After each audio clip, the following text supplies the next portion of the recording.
Good evening and welcome to the 73rd edition of the Alabama College Show from yours truly, Jackson Johnson and Jeffrey Donny Talk Sports. It is 191 days till kickoff of the 2026 Alabama Crimson Tide football season as we are going over our takes on some of the stuff going on in the 2026 draft combine, our takes on men's basketball, a little recruiting update here and there, as along with your calls right here on Alabama with the Voice of College Football. And let me tell you something, folks. You're going to be in for a wild ride and a good time for a long time, especially with the call-in link being in the chat and in the description of this show.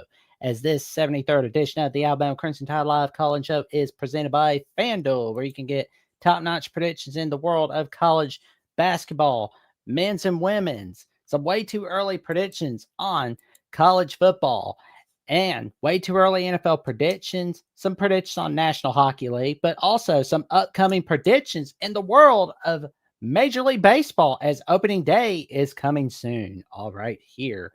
And I'll tell you right now, I want to make my bet on the Braves winning the World Series, but I know I'm going to get my heart broken on that again, where it's like, I just want to see a second World Series, but that's not the case. As they say, you never bet on the team that you like. Because the heartbreak is 5 times as much. So it's like you want to bet on somebody else. You don't want to ever bet with your heart. You got to bet with your mind. But you got some odds there on FanDuel. Got the Dodgers and the Yankees at the top. Is that a shock? Is that a shock? I don't think so. No, it's been that way since TV was in black and white, obviously. But in all seriousness, the Mariners are the best team, not named the Dodgers and the Yankees. And I don't really care about Mets. That. Mets are up there. Yeah, go away, Mets. Nothing personal against you. I'm just shocked. Like, they're usually a lot further down the chain than that. Oh, the Mets will find a way to blow the NL East. That's just typical Met Nation. But also, they've always got Bobby Bonilla Day in the month of July. So there you go. But me right now, I think I'm gonna shoot for the Mariners. I might make them my feel bad baseball team. What do you think, man? Yeah, I mean, if you want to, it's not a bad pick. Doesn't Seattle have a famous player? He has a nickname. Oh, they got Rodriguez, but they've always been like that team that's always fell apart or came up short of keeping classic players like Ken Griffey Jr. and Randy Johnson, all those guys. It's just like, yeah. I mean, you know who I'm talking about, though, right? Yeah. Like, anybody in chat know who I'm talking about? The nickname guy. Yeah. For the Mariners is Cal Raleigh. That's his name, but he's got the nickname. Yeah, I mean, I was thinking. I'm not gonna say it, but everybody knows what I'm talking about. It's hilarious. Here we go. I think oh man, where's his name? Where's his name? Oh, Luke Rayleigh, Julio Rodriguez. That's the name, Julio Rodriguez. Crossing my fingers for him that he gets a World Series. I mean, if the Braves aren't getting a World Series, it might as well be Mariners or team that usually doesn't win a World Series. Man, it's too bad we don't hear Sean McDonough throwing out his puberty voice of the Blue Jays like he did in 1993. But let's start with our first caller of the night. We've got Godfather of the SEC coming in with us, as he does every Thursday night, and he's always coming in the chat, telling everybody to tune in. We always appreciate Godfather. Let's give him a round of applause. How you doing tonight, good buddy? There they are. There's Jackson. Jeffrey from Only Talk Sports, where he talks sports every day he tries to. See, I got it right. See, I knew that. You didn't think or tonight's edition of Two Men and a Hippie. Two Men and a Hippie. That's the new name of the show, Jeffrey. Whether you gonna quit or not, we rename I mean, it's up there with 2 Men in a Truck, right? Y'all were talking about baseball. Y'all were taking me back down memory lane. Billy Martin, Tommy Lasorda, Steinbrenner, George Steinbrenner. Yeah, I guess the Dodgers and Yankees have been on top ever since I was a little old kid, probably.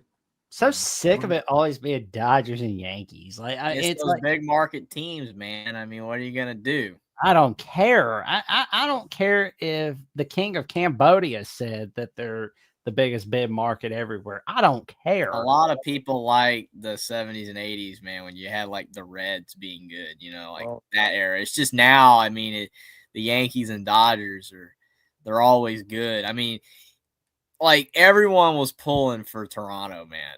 Like everyone was pulling for Toronto. I don't even know how to quantify that. Like I know that where I'm at in the country is like completely away from the Dodgers, but I mean everyone where I'm at wanted Toronto to win. Even people that even people that don't even watch baseball are like, oh, I'm just going for Toronto. They're the underdog. Yeah, I mean everybody was going for Toronto. They're not even an American team. They're Canadian. It doesn't matter. Everybody wanted Toronto to win. I just thought it was funny because I mean I watched the game. I watched the final game of the series, and I'm not a big baseball guy. I watch it sometimes. I definitely turn it on for background noise in the summer, just something to have on. There's nothing on, but like I don't watch baseball that much. I was invested in that game. It was a great game, and Toronto lost. They blew it. They freaking blew it, man. But that was a great series, though. It was a great series, but yeah, like people just don't like dominant teams. They just don't like. People don't like unless you are a fan of that dominant team. I mean, there's a reason people don't like the Celtics. There's a reason people don't like the Lakers. There's a reason people don't like the Patriots. There's a reason people don't like the Chiefs anymore. There's a reason people don't like the Dodgers and Yankees. It's not a shock. It's not a shock. It's not a surprise. This is just the way it is. People don't like Alabama. Alabama was the most hated team in the 2010s because we couldn't be beat. We just win and we would win. People hated that. Yeah, like Michigander says, nobody likes a monopoly or dynasty. No one does because it gets old. Like if Indiana somehow hypothetically, folks, like hypothetically, with Kurt Signetti won 3 or 4 national championships in the next decade, they'd be loathed. Like it wouldn't be a cool story anymore. It'd be like, oh my gosh, I can't stand this team. We can't beat these guys. You know, again, not saying it's happening. It's a hypothetical, like any type of scenario like that. People just do not like that type of success. It's cool the first time. It's all right the second time. Anything beyond that, no. People don't want to keep Michigander, I saw in the chat, was talking about get ready for no baseball next year, which is for like 2027. At least on the bright side, the agreement ends after the 2026 season just a little bit, because it was like the last time they had like a bid lockout, which was like the 2021-2022 lockout, but luckily it didn't affect any games, so it was like we were good there. But like the 94-95 one, that was the really bad one right there. I was watching like a documentary on that on YouTube the other night, and it was like really bad. Like they had like the CBA agreement set for like during the season, which I mean, that was a completely dumb move right there. Like at least have it set for like mid-November. Like that was just so dumb. And it's like we got robbed of not seeing whether the Expos were going to make the World Series or not, or like whether we'd see the Expos Braves in the NLCS. Like that would have been cool to see, but alas, that's why they call it what if. But I think like a current Supreme Court justice member nowadays, I think she was like a U.S. district judge at that time. Judge Sotomayor ended that strike, or one of the reasons why the strike ended. But you know, I'll definitely have to kind of do my research again just to make sure. But I can tell you right now, it was like a complete crapshoot. And I know like some fans were just like, you know, this is like the tipping point. I'm out. This is like the battle between billionaires and millionaires. I'm done. And so that's why like Michigander makes an excellent point about like the steroid era of like Mark McGuire and Sammy Sosa, Barry Bonds, which I mean, Barry Bonds, I don't think needed steroids. I mean, like he was fine. I mean, like his godfather was Willie Mays, you know, and his godfather Willie Mays was close with his daddy, Bobby Bonds. So it's like, you know, there you go. So it's like you're good to go, you know. But it was just like, I hope that I don't think there will be, but I'll have to like get Chris Drew to come on a Jacksonian episode again. Just kind of like have him kind of break it down for me, you know, just like to kind of let me know like how bad are things going to be after 2026 for Major League Baseball? But you didn't come here for Major League Baseball. My bad. But Godfather, what is on your mind tonight, man? Not a whole lot. I watched some old Alabama games. Y'all don't remember Dennis Franchione, do you? That dude was a joke.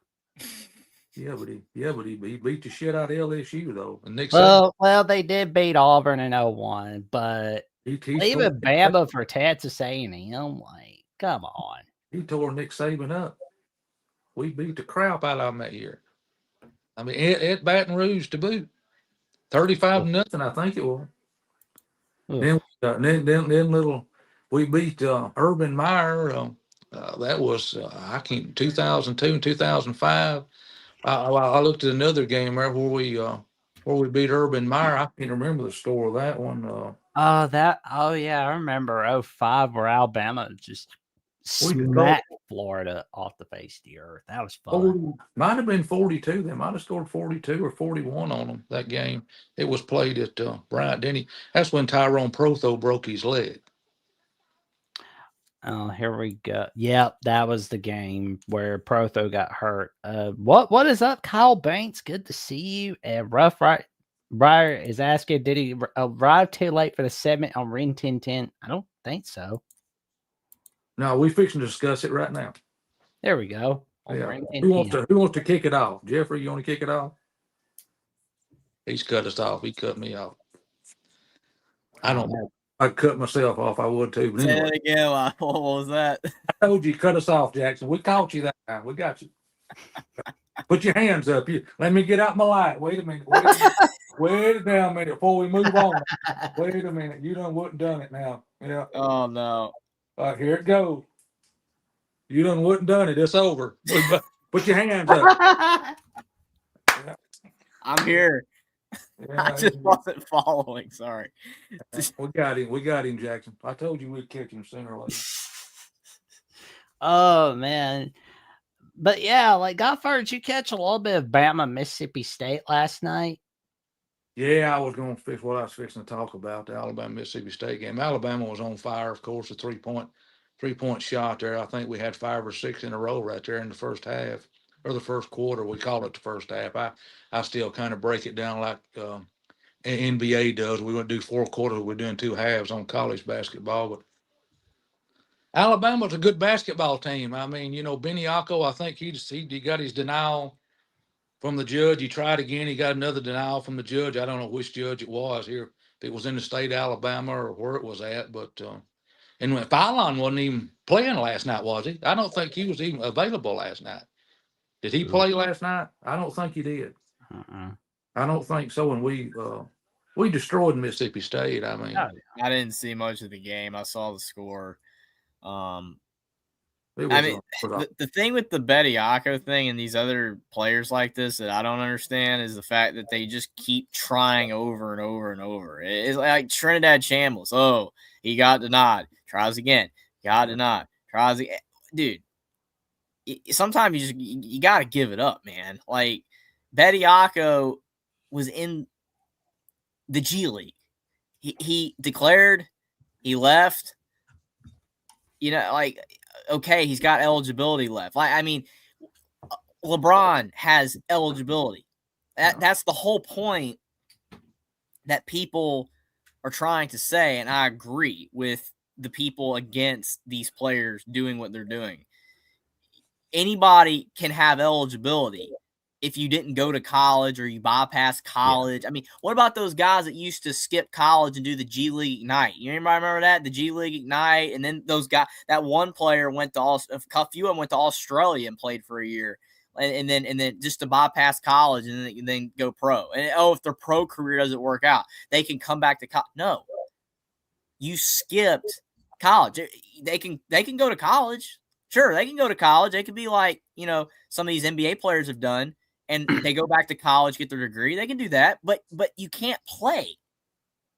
The whole point of coming out of high school, playing a sport, you get picked up on a team, scholarship, and you're eligible then, right then and there, for 4 to 5 years, whatever. And that's it.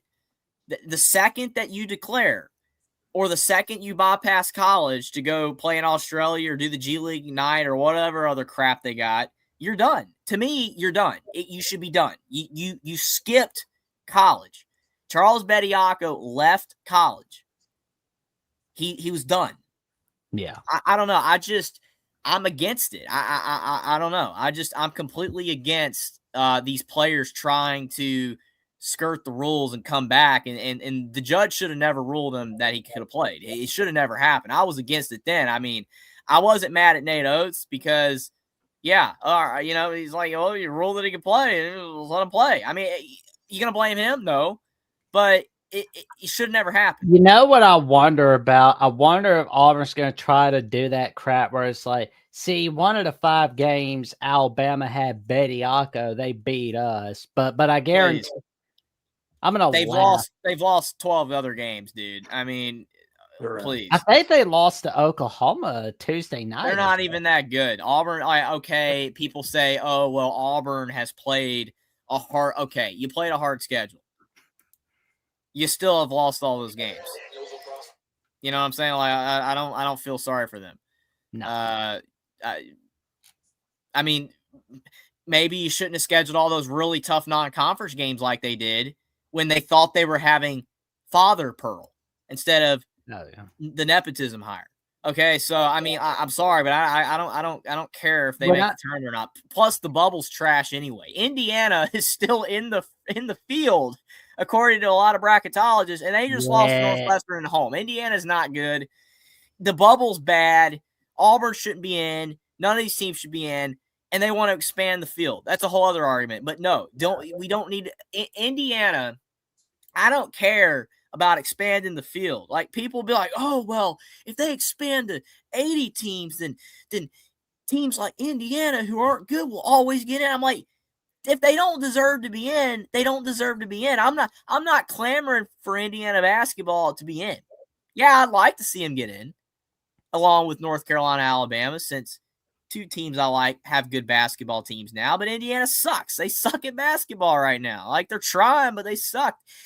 Ohio State basketball. They lost to Northwestern. That's not good. Ohio State basketball. Indiana basketball. USC basketball. Ugh. Half the SEC that's on the ball. Texas, Auburn, Texas A&M. Do people really think these teams are good? I don't. I don't think Texas wasn't good last year. They let Texas in the tournament last year because of one guy. They had that one player, Trey Johnson. That one guy. He was scoring like 40 a game. Their team sucked. Like, they're actually a better team this year, and they still suck. They're not good. None of these teams should make the field, but somebody's got to make the field. And yet they want to expand it further.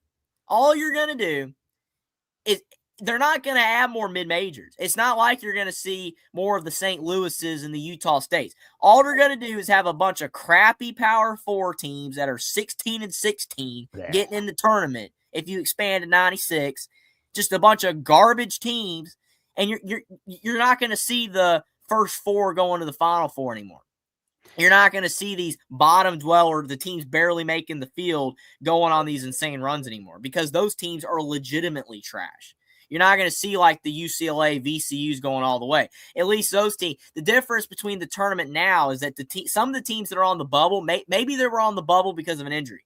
Maybe they were on the bubble because they had a really tough stretch or whatever. But they might still be good. If you expand to 96 or some ridiculous number like that, you're going to have a bunch of teams making the tournament that are legit trash. Trash. That should not get in. Yeah. That's not going to make the product better. And then I've seen some people say, well, we need to get rid of the Cinderella. No. Because if you do that, then you're completely eliminating their will to even play. Why should they even play? They have no goal now. And I understand, like, if Darrell was here, he'd be like, because I agree with Darrell on the football that we're at the point where the Tulanes and the James Madisons making the college football playoff is kind of just ridiculous because they always get blown out. I agree with him on that. The difference with March Madness, again, basketball's a different sport. A team like Loyola can go on a run. The Florida Gulf Coast. Those type of teams. They can go on a run. Why? Because a team like Kentucky or Kansas or Duke that has all these 5-star players and are really good and all that can play bad.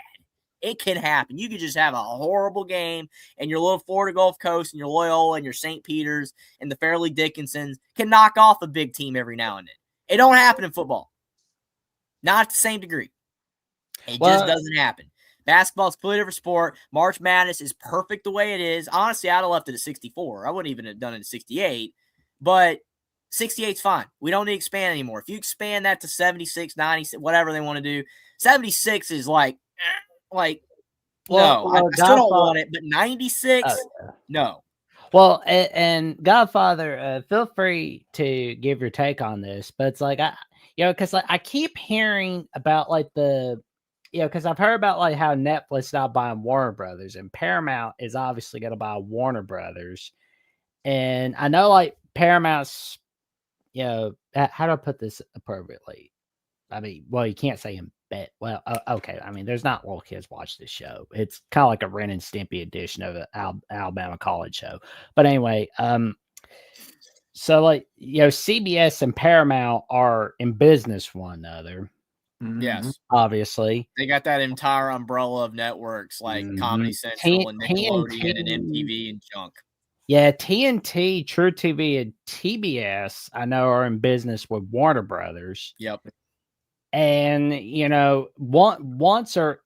it's not a matter of if, but when it becomes official that it kind of feels like a Kmart Sears, though. I'm not saying that it is exactly like a Kmart Sears because I don't actually know the financial situation of those two companies. I really don't know that much, but from what I think I know, Paramount, are they doing good? I mean, it doesn't seem like they're doing good, man. To the point where they're buying Warner Brothers. So yeah, I mean, that has to be more of CBS though, because to me, all the networks that is under the CBS umbrella, none of them do that good. I'm just saying, MTV is dead, Comedy Central is just South Park, Nickelodeon is just SpongeBob. These are not successes, dude. And Paramount Plus does all right, but not as many people have that as have the other streaming service or subscription platform, whatever the heck they are. You know what I'm saying? Yeah. Like Peacock and all that junk. Not as many people have Paramount that I know. I mean, maybe there's tons of people have it. Like I said, I'm not a full expert here, so don't take what I'm saying as the truth here. I'm just talking, but Warner and Paramount or CBS or whatever merging together just it sounds good. But so did Sears and Kmart back in 2004 or whenever they merged. And you saw what happened to that. That was a hot pile of garbage. Both companies had a lot of, they were starting to accrue debt. Negative equity. That's a better term. Yeah. And they weren't, Kmart was just screwed. I've watched entire documentaries, kind of like how you did with that baseball thing, about Sears and Kmart. Because Sears and Kmart back in the 90s were massive. They were bigger than Walmart, and then they just tanked, and it all began when they decided to merge. Because Kmart, they never upgraded. They never actually reinvested in themselves at all. They never upgraded their store. I went to a Kmart the final time in 2017, 2018. I went one that was near where I lived before it closed, and that place was a dump, man. It looked like the 80s in there. They had an old register. The freaking lighting in the fridges were horrible. It was almost like I was in another time. It's like watching an 80s movie, and the way it felt like I was in the 80s. It was kind of cool, but without the glitz and glamour of the 80s, it was a dump. It was falling apart, and it needed to go. Kmart, Sears would have survived, in my opinion, if they had never merged with Kmart. Kmart was dying. Kmart was the one that had deeper crap when they merged. And the funny thing is the fact that Kmart is the one that merged with Sears. Mm-hmm. That's what's funny, because Kmart's the one that technically bought Sears, even though Sears was the one doing better. So to me, if you have this situation where it's CBS Paramount is buying Warner, from my knowledge, I don't know much. It just seems like Paramount's doing worse. So it could fail. I'm not saying it's going to fail. 10, 20 years from now, somebody could turn this on and be like, what the heck? We got a $2. I just don't think that makes sense. Agreed.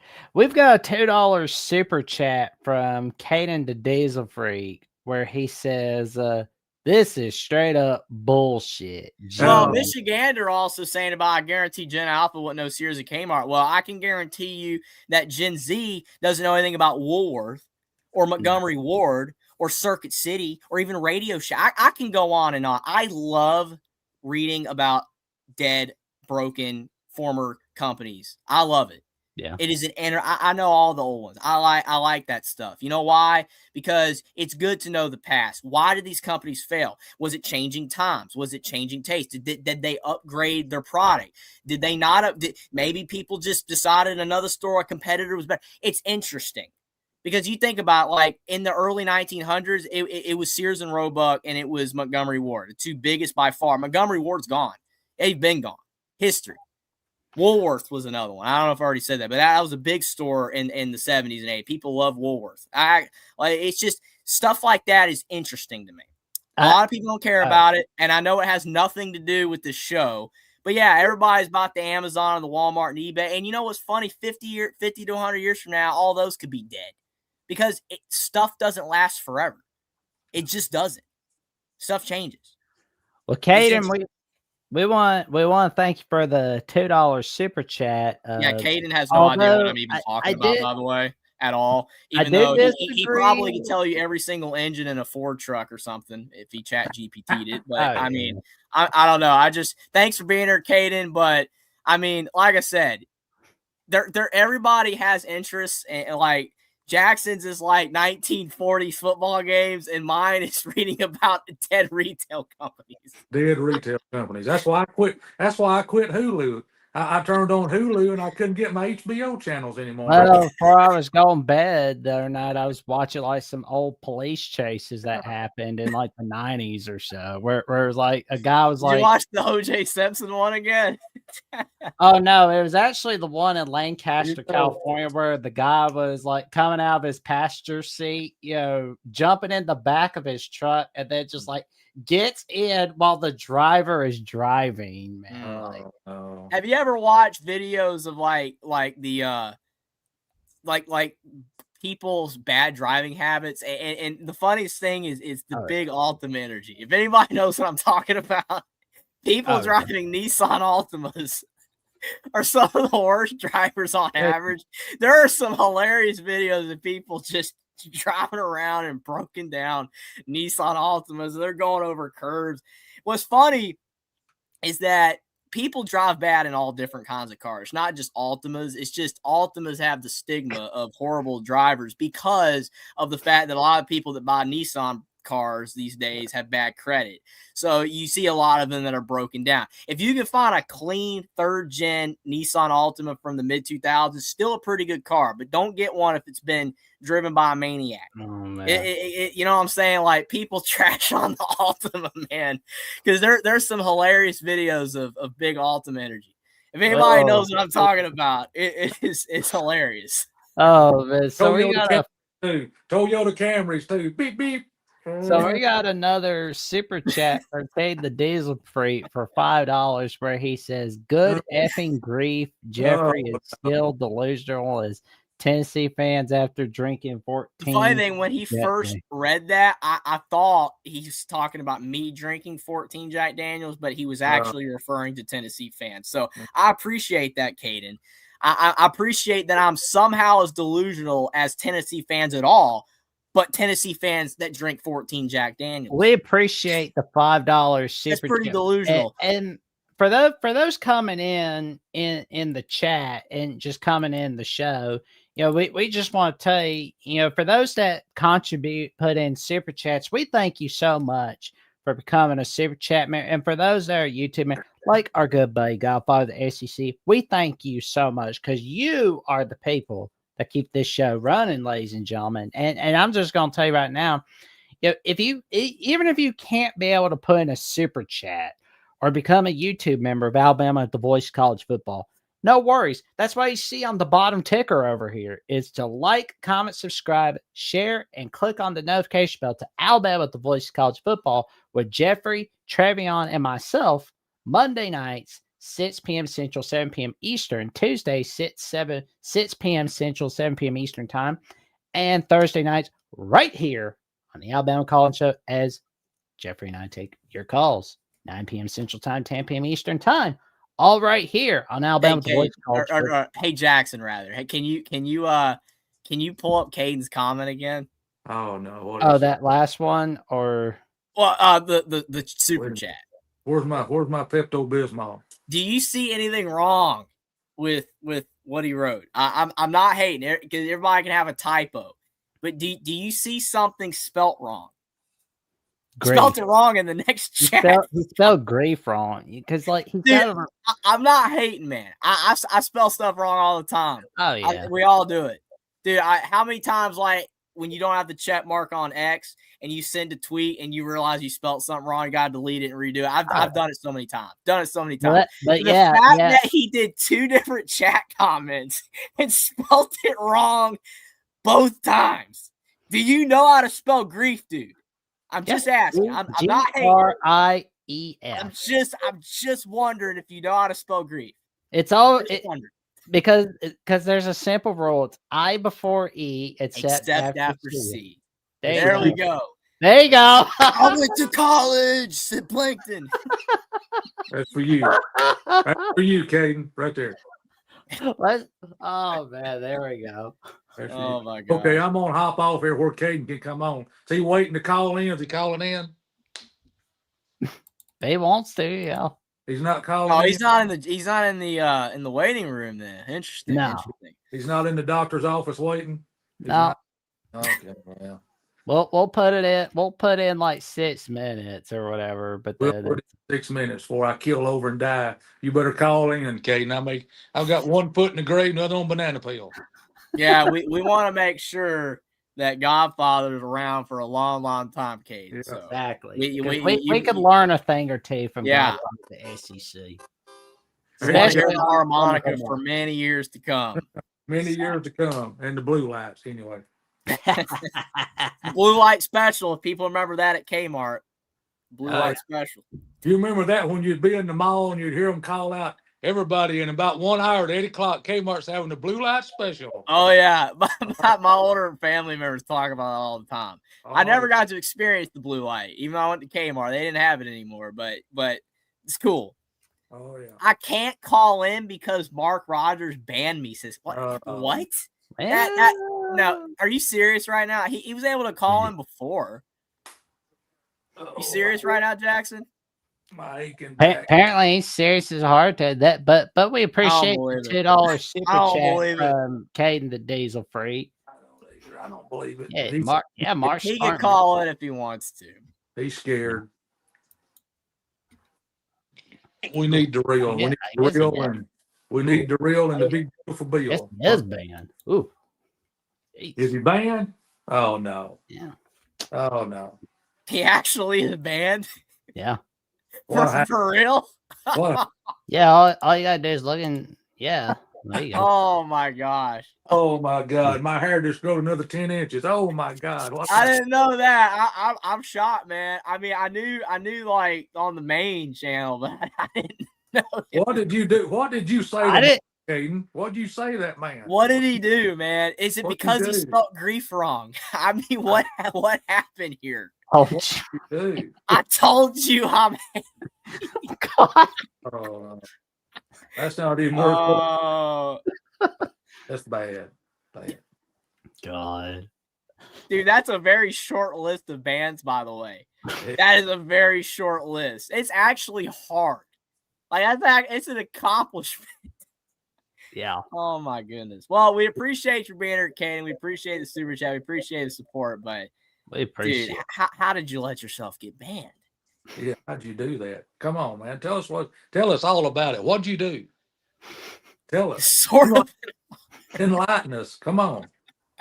Give us another super chat and tell us what you said and get you back. No. Caden's resorting to extracurriculars right now. Yeah. That doesn't surprise me, man. He's giving up on rational talk. It's all good. Anyway, we appreciate it. We still love you, Caden, on this channel. We still love you. Yeah, we've had some great conversation with Caden. I mean, I was fine with him coming on. It's just, it is what it is, man. Yeah, it's true. I'm gonna have to go. I'm gonna have to go on that one. Let y'all have it after. Caden has got banned on the blue light special tonight. Everyone, remember that. I'll call Mark and see what happened. I'll see if I can smooth it over. No, let Jack. I see if I can smooth it over. You've got people on your behalf, Caden. That's an honor. That's right. 10-2. All right, everybody. Thursday night's always a laugh here. It's always a good time. Alabama basketball, football. We talk a little bit of everything. Even the collapsing of major businesses: Sears, Kmart, Woolworth, Hulu. There you go. Oh my goodness. Well, you never know. Again, in 50 years, that might be true. That might be a true statement. 20 years, you never know. Hulu is went down the toilet. This guy. That's why I quit them. They took HBO off. I called and told them with a few little nice words of goodbye and went to YouTube TV. I mean, that's the thing. You got competitors, man. It's all about competition. You know, that's why you've got to have competition. You lose competition, then you don't have a choice. You're stuck with it. You know, that's why it's good to have competitors. The more competition you have, then each individual company has less of a stranglehold on the market. I'm losing people probably now, but I mean, I'm just saying it's good to have a lot of competition. Oh yeah. You know, they can't screw you as much when you got a lot of competition. And we've got some we're giving some teams on competition on a recruit. We'll be discussing it a little bit while we wait for our next caller. Hey, Caden. Alabama won a playoff game. Caden, leave Mark alone. He's like, Ohio State's better. I'm like, we won a playoff game. You didn't. Oh man. Anyway, I got to get off here, guys. Like I said, it's always fun. Caden, you got yourself in trouble. There's nothing I can do. It's left up to Jackson now. He smoothed it over. But you got our support. Always remember that. Our support in the blue light special. I know nothing. I'm leaving, but I bet it was over politics. What are you gonna bet? I bet it was. No, I think it was a little more than that, but we'll definitely talk about that on another time for sure. Bye, Caden. I love y'all two guys. Y'all stay safe. Stay safe, stay warm, Godfather. Stay away from that storm, good buddy. That's still thundering. Good night. Good night. Sleep well. God. Dude, it cracks me up. He like regurgitates like the same 4 or 5 things. He just says the same stuff. Like Ohio State's better than Bama. I destroyed y'all. It's just, I mean, like, dude, it cracks me up, man. Yeah, man. It's like, oh man, like Austin's got a pretty good comment. Like we got a sports talk with Austin in the chat. Where he's asking about where he's wanting to hear me talk Alabama basketball with you, Godfather, and he's wondering how much super chat money for that happened. Alabama basketball or baseball? Because it's spelled baseball. I think that's what he meant. Alabama baseball. Yeah, I mean, because you know a lot about baseball, man. I mean, I watch a little bit of baseball. It's just one of those things. Like I said, it just doesn't interest me as much as football or basketball. I mean, I like it. All right. Like baseball, seeing it in person is really fun. But it's okay. It's all right. But yeah, like you definitely know more about baseball. I mean, I know a little bit. Like I can probably name you 5 MLB players. 5. Yeah. Maybe more than that. I mean, 5 current. There you go. Yeah. I mean, you got that Ellie De La Cruz, and you got Cal Raleigh, and you got that Paul Skeens guy that everybody's talking about as the Travis Kelce dude of the MLB because he's, for obvious reasons. And then you got Kyle Schwarber for the Phillies. You can't forget about Kyle Schwarber, man. That guy's pretty good. Played in Indiana, by the way, if you didn't know that. Dylan Harper for the Phillies. I've already done it. That's without even doing Shohei Ohtani. So I'm all right. I know enough about the MLB. I know enough. Oh man, I know like our guy Travion has been like really looking at his baseball as well. So it's like So it's I don't know. I know more about baseball now than I did like 10 years ago. I mean, I watch it a little bit. I know enough, but yeah, I mean, it's just there's a lot in baseball, man. There's a lot of rules. It's a long season, and a lot of the games just I don't want to say don't matter, but I mean it's just especially like if I know if you're the Colorado Rockies, you're just toast because every year they suck. Oh, Lord. Caden might have just blurted the biggest lie on the planet in history, and that is a tall honor there to say. I mean, what do you even want us to say? Caden says for $2 super chat, my Twitter is effing good and my posts are awesome. I don't know which. We part appreciate of that, the $2 super. I don't know which part of that is more insane. Probably my posts are awesome. That really probably like. I mean, it's like probably like taking pictures of like screenshots of DMs. Like, I mean, it's like, yeah, that's gonna get you in trouble big time, man. Yeah, there's a reason, like your DMs. You don't publicly post DMs. No, I mean, like if you really want to burn a bridge, that's a good way to do it. Yeah, I mean, it's a private message. I don't know. This is like whatever. We you gotta do what you gotta do, Caden. Oh yeah.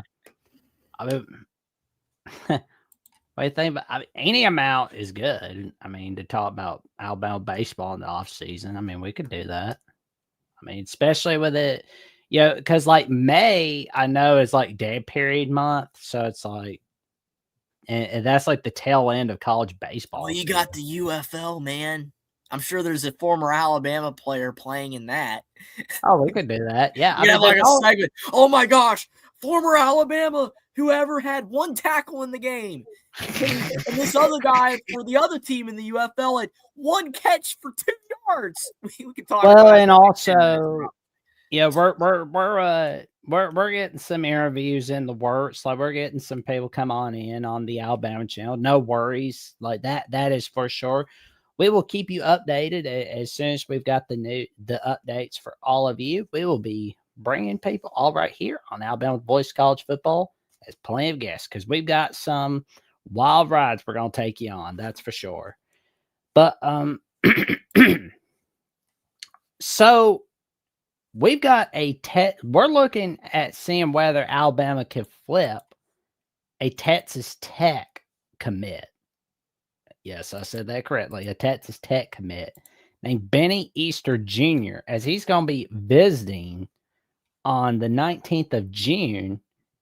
And he's visiting team he already committed to, Texas Tech, on June 12th. He's going to be visiting Ole Miss at June 5th. And he's visiting the Buckeyes on May 29th. Oh, man, that's going to be a good one right there. Like that's. I hope we get him. But I got some thoughts already. So, number one, I don't understand why a player, for one, commits to a school that they're not going to stay committed to. That's number one. Number two, I don't understand why, if you're already committed to that school, why you feel the need to revisit them again. The only way that would even make sense is if you had a new staff, like all that kind of jump, but you don't because I think McGuire's still there. And what's even worse is we've even seen portal players do this. You remember that one guy? I don't remember who it was. I just remember that one guy that was in the portal, and he visited the school that he was currently at. He's a football player for X team. I don't remember what team it was. But I remember, though, he visited his own team. Why? I thought the whole point of the portal was to visit other schools because you're already at the current school.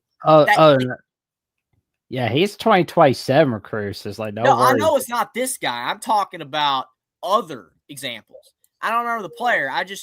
People remember. They remember. There's been a few portal players that have done that where they visit their own school. They're at the school they're at currently. And like, I don't understand.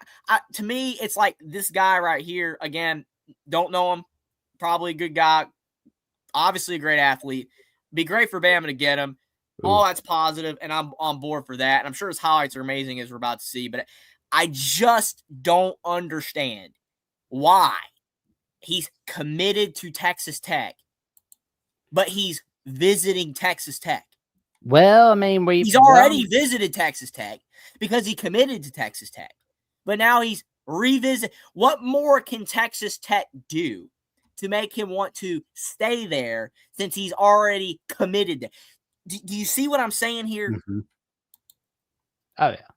A lot of people just gloss over that. They're just like, okay, he's a great player. I want him. That's great. And again, we want great players at Alabama, but we also want guys that are committed to Alabama. And I just get a little sketch with certain players that exhibit non-commitment. Because in an era of portal, maybe this is an why. era of NIL, commitment means nil. It doesn't mean that much. So I just don't understand why. Who are we talking about? What's his name? Benny Easter Jr. Benny Easter. Oh my God! Look at that. I just don't understand why he's committed to Texas Tech, but he's gonna revisit Texas Tech. I don't know, and I don't care. I want him to come to Bama. Of course you don't. But that's what I guess I'm here for, is to talk about the other side of the story. But there we go. Again, I appreciate your perspective, because this dude's good. He's fantastic, great player. Again, it'd be great for Bama to get him, but I just think that that needs to be said. Like, I mean, like this, like, because it's like Alabama's able to flip a few guys before, like, no worries there, because like I think Alabama could get him, honestly, because I mean, it'd be pretty cool if that happens, but if it doesn't, no worries. That's why this video clip is called "Can Alabama Flip Benny Easter Jr. from Texas Tech?" I think there's a good chance of it happening for sure. I mean, like, just looking at these plays and like looking at what he was doing, like that bobbled catch that he was making, like boom, he's just keeping his eyes on it. There we go. And he's keeping his feet in. Like, I know Rough Rider returns in the chat saying he wishes he'd be a Sooner. I think that ship has sailed for him. I don't know, but I mean, there's a possibility. Anything can happen. Let's see what he's doing on this next play. Oh, my God. Oh, there you go. One man to beat. And touchdown. Oh, we're going to see some more special teams magic. Ooh. There we go. There we go. Oh, he's running. He's running on foot. He's running. Oh, there we go. Touchdown. Touchdown. He's got skills, man. He's got skills. Like I said, definitely see why Alabama wants him and why you're excited to see his highlights. I'm excited to see his highlights as well. Good player. Just interesting. There we go. And some more special teams really magic. Good. Oh, here we go. There we go. He's going to run. He's running on foot. He's running on foot. Another touchdown. There we go. There we go. Give that a little applause. Stephen Cherry says Buckeye lock. Well, now I wouldn't say that. I mean, he's not a lock yet. Is he a lock for Texas Tech though? That's the big question. I don't think so. Of course not. Why is he revisiting them? I'm sorry. I mean, honestly, I would like to ask if I was having an interview, I would legitimately ask him. I would just say, why are you revisiting the school you're currently committed at? I mean, I just want to know, because I mean, again, if he's not committed to Tech, then decommit and visit Ohio State, Bama, and then I'm like, okay. But it doesn't make any sense why he's committed to Texas Tech, but he's going to revisit them. And I can't even fathom that. It doesn't make any sense to me. Oh, here's another one. Cracking up at Stephen Cherry's comment of "don't do that" earlier. I don't know what he meant by that, and that cracks me up because, like, literally earlier, like I'm giving you more praise than I'm giving myself, because like you are locked into the stats, you're locked into the stuff like that. You do a fantastic job I with this stuff. appreciate it. Me, it's like I like finding those small bits and details that don't make any sense and just talking about them. And I feel like that's how we get the full analysis. Me and you together, we get this full analysis of these players. It's really interesting stuff. Because I mean, like, what motivates these players? Is it always money? Is it locationally? Because where's he from? Do we know where he's from? Well, let's go ahead and take a look, because we can go ahead and find it right here. Let's see. Benny Easter Jr. He's from contact good. He's from Humble, Texas, but goes to school at Summer Creek at high school there. But I can tell you right now, it's I'm gonna tell you right now, like, if Alabama gets him, that'll be a win right there. Like, it'd be a huge win. Huh? It'd be a huge win. And and it sucks for Texas Tech. It sucks for Texas Tech. Oh yeah, that's for sure, man. That is for sure. Is there any like leans on him yet? Any predictions, or is it open right now? I still looking, but I think we'll have more of an answer by June on whether he's going to be staying committed to Texas Tech or if he's going to be flipped. But I mean, Alabama was able to flip a few 2026 recruits. I mean, of course, we covered it right here, like Jet Tamala, where I was like, Alabama can flip him. I believe that can happen. What happened? They flipped him. They did a video on it all right here. And any updates we find on Benny Easter Jr., we will keep you updated all right here on Alabama with the Voice of College Football. For more recruiting tidbits and news, check us out on Alabama with the Voice of College Football, where we are 41 subs away from that magic number, 3,200. And before we get to our next caller, we've got Caden DeDisfree giving out a couple more $5 super chats where he says, I didn't stutter when I said that Alabama is overrated as Disney because they are so full of bullshit. Okay, yeah, I could deal with you smack talk about the team, but I mean, like, that's cool. Like, you do what you want, man. But and then he's got another $5 super chat saying, I'd rather be hated just like the scumbags hate Trump. That's a damn fact. Okay, dude, there's a reason why we don't go around talking about politics. Voice college football, because it's voice college football. It's voice of Alabama with the voice of college football, not the voice of politics. I don't care who you're for in politics.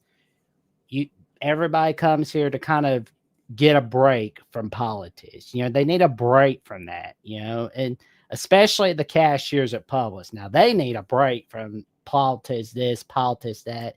If you want to go for the political stuff, I mean, that's where you go to, like, you know, the cable channels. If you don't like the cable channels, you can go to, like, you know, certain individuals in politics, all that. But still, we're not. Yeah, it's like, stay away from politics. The only thing I will say, not about Caden's comment, the only thing that I will say is it's frustrating for people that use sports as an outlet. I think we all use sports as an outlet. It's a recreation. I don't even know if you say recreation. It's a pastime. It's a habitual pastime, you know, for Americans.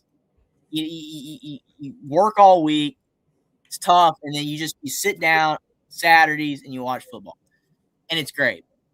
The problem is that a lot of people that's all that they care about. They don't care about any like we dive deeper into this stuff because, you know, we talk about sports a lot and we enjoy doing it. I love it. Exactly. A lot of stuff going on right now with NIL and there's a lot of financial stuff going on. Right. That making sports, it's having to dip its toes into the political realm. Yeah. And that's a shame because a lot of people just want to watch sports and they don't care about that stuff. The problem is like this stuff's gone so far out of hand with NIL and the portal, and just NIL and the portal are just the two easy buzzwords to use, but the entire fabric of the NCAA is falling apart.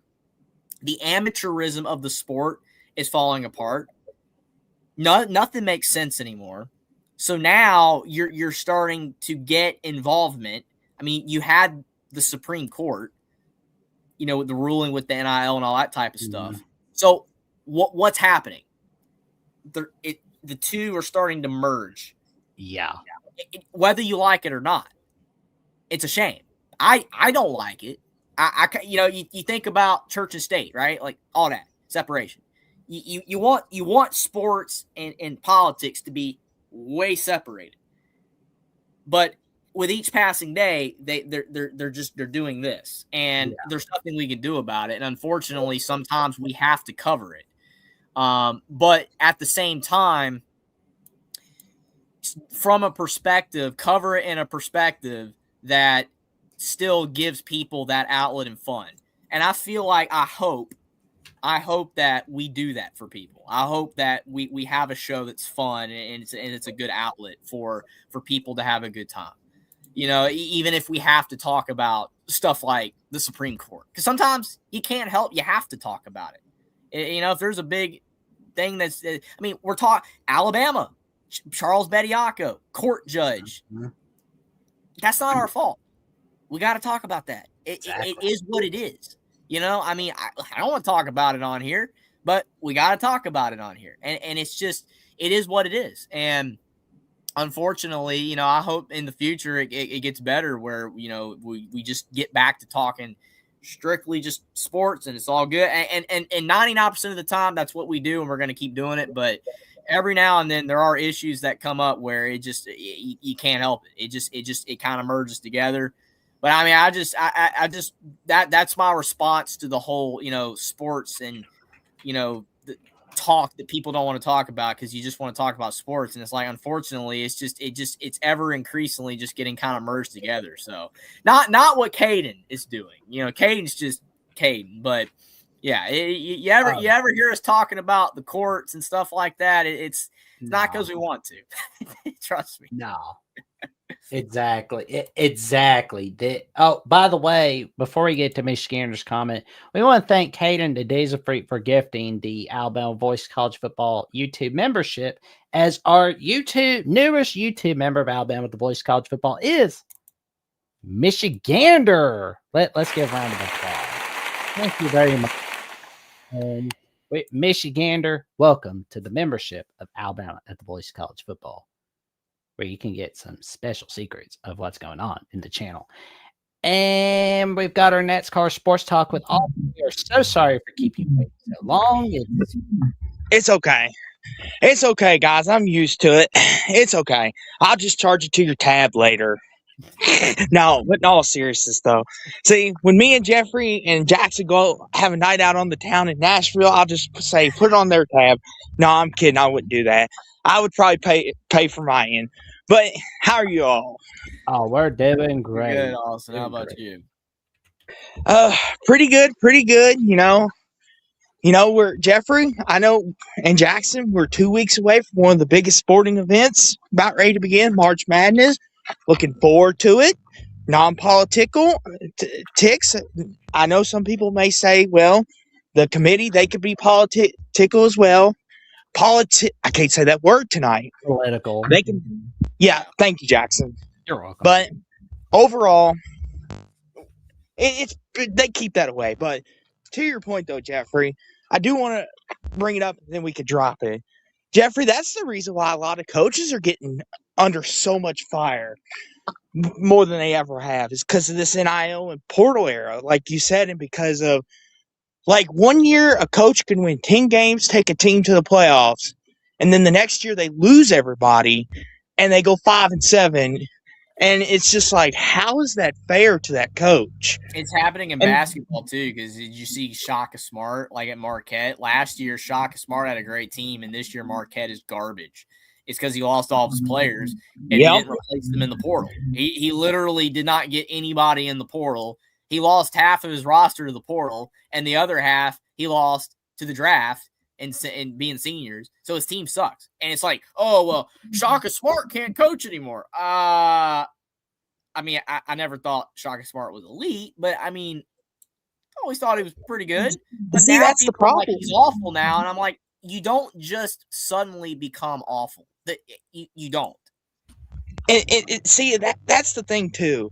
Like when we try to make predictions for these, not to go down to soapbox, but it's like when we try to make off-season predictions for college football and college basketball, and I know people like all the times like want your all predictions. Like they'll ask you, "Oh, 6 months out in advance, is Alabama going to beat this team?" Half the team isn't even assembled. Like, because that's the thing, you got people going in and out, in and out. And you hear these coaches all the time, if they ask them, would you ever have liked to gone back and coach a college team? And they'll say, nowadays they'll be like, no, because you don't know what half a team you're going to get after the season's over. At least here in the pros, I know I've got these players. Like, of course you got to replace players. And especially if you win the Super Bowl, you're going to get plucked, all that good stuff. But like most of the time, 90% of your roster is set for next year, except for a few pieces. Whereas college, you could lose everybody, just like you said, Jeffrey. Like Bama, they lost a lot this past year. Who the heck knows what they're going to be this year? Like I would The sit here issue and I have with the portal is the fact that used to, when it first started, the portal literally made sense for why players entered the portal. It was either guys that were transferring up from a small school to a big school, or it was players dropping from a big school that they weren't getting any playing time to a smaller school. Now you've just got a bunch of transfers that make no sense at all. They just do not make any sense. Like, again, Isaiah Horton going from Alabama to Texas A&M does not make sense. It's a complete, it's theoretically a downgrade because Alabama is better than Texas A&M, but in this day and age, A&M's got pockets. So, I mean, you can't convince me that 99% of these decisions are not financial related. Well, that's the thing. And that's why I get so frustrated. Like Benny Easter that we were talking about earlier. Again, probably amazing kid. Probably he's a great player. Well, he's probably a great kid too. But I mean, he's committed to Texas Tech, and now he's not, basically. And it's like, why is that? Did Texas Tech just suddenly become trash? No, it's because he got better, and now the big schools are entering the race, and that's fine. It's just I wish that the stigma on all these transfer players, it just wasn't that they all were financial related. Mm-hmm. And I don't blame the players because, again, I've said it 100 times on the show, and I'll say it another 100 times. If we were in that boat, we would do the same thing. We'd want to take the more money. And there's nothing wrong with what the players are doing. It's the system's broken. Well, and here's the thing, too. Look at, Jeffrey, we talked about this, and I know Jackson's mentioned this to me as well. Look at Florida last year, Jeffrey. What was their roster consisted of? From NIL and the portal. I think they had, maybe 3 players from the previous team? They built their roster completely from that. And I remember people saying, oh, look at what a job Todd Golden has done. And I'm not saying he's a bad head coach by any means. But when you say that, you make it seem like that was his doing. It's like, hey, when you pay these players to come play for you and you know what you're getting, and it's just like good for him that he got his championship and Florida's back up on the comings. It's good for the sport. Don't get me wrong, but it's like you paid to have that team, or like the year Ohio State won it. They paid to have that team. And I know I'm going to tick the Buckeyes off, but it's true. We all know it. They paid to have that team. Oh, they don't want to admit it. Except Buckeyes fans that are honest. And Alabama fans, there's a lot of them that are not honest either. And we all know that Nick Saban benefited from stuff, probably. I mean, everybody's benefited. You know what I'm saying? It's just, Indiana, for example, Indiana basketball. I've had so many people tell me, Jeffrey, Indiana basketball should be just as good as Indiana football because Indiana basketball has the oldest team in Division I basketball this year. Why are they not good? You know why they're not good? Because their team sucks. That's why they're not good. They don't have good players. That's why they're not good. They have one great player. One. And the rest of the team is garbage. Kind of like Texas last year. They had one good player. Everything else was garbage. So, my point, to your point with Golden, Todd Golden hasn't had to develop anything at all. And John Shire has not had to develop anything. John Calipari did not have to develop anything. Because people try to tell me, okay, John Calipari, Anthony Davis, John Wall, Cat, all these players, on and on and on. He's a Hall of Fame coach because he got all these players that were the top of their class every year, and they most of the time underperformed. And that's the thing too. When those guys went pro, they did 10 times better. Like Devin Booker was on the bench. I'm sorry to interrupt you. I'm sorry. I'm almost done. Devin Booker was on the bench at Kentucky. The bench. And he's a multiple all-star. He was on the bench. Calipari did not even think he was good enough to start. So, again, Calipari has had some of the best collegiate athletes of all time. But he's a Hall of Fame. I understand that because he's won the games. And even though he got in trouble for cheating at UMass and Memphis, never got in trouble himself, mind you, but the programs he was at were. And ever since he was at Kentucky, he was untouchable. But John Calipari, to me, is a perfect example of what the NIL era is today, but him before. And he won because he was able to acquire the best talent by default. He just did. He just got, it didn't matter he was at UMass, it didn't matter he was at Memphis, it didn't matter Kentucky, whatever. He got the best players every single time, and he still somehow underperformed. Outside of winning the Natty that year, that he literally, if he didn't win the Natty that year, been like, what? Okay. So, and again, with Golden, John Shire at Duke, like, people are, I've seen people say that John Shire is literally by far the best coach in college basketball right now. And I'm just sitting there like, you probably would be pretty darn good too if you had the rosters he's had the last 3 or 4 years. I was about to say, I'm not trying to trash on these coaches because I don't know. Maybe their coaching philosophy is incredible, but you can't deny that they got the guys. They just do. And if they didn't have the guys, they probably wouldn't be winning as nowhere near the rate that they were. And here's the thing, real fast, Jackson. Like, Jeffrey, me, you, and Jackson, we're all pretty knowledgeable here, right? We all know our basketball, we know our football. You could, Jeffrey, you could be the head coach of Duke right now, and you would probably win 30 games with that team. We could put Jackson with that Duke team. He would win 30 games. I would win 30 games. Heck, Caden would win 30 games with that roster. Caden, but I will say that I don't want to be braggadocious on that part because we're not coaches. Again, no, we're not. But to your point, I agree 110% that it feels at least like we could.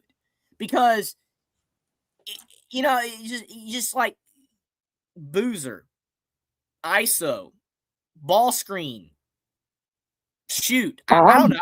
I mean, it's just, I don't know, man. Isaiah Evans, just kick out. Well, that's the thing, he's too. going to make the three. I don't know. It just doesn't seem like it's that hard.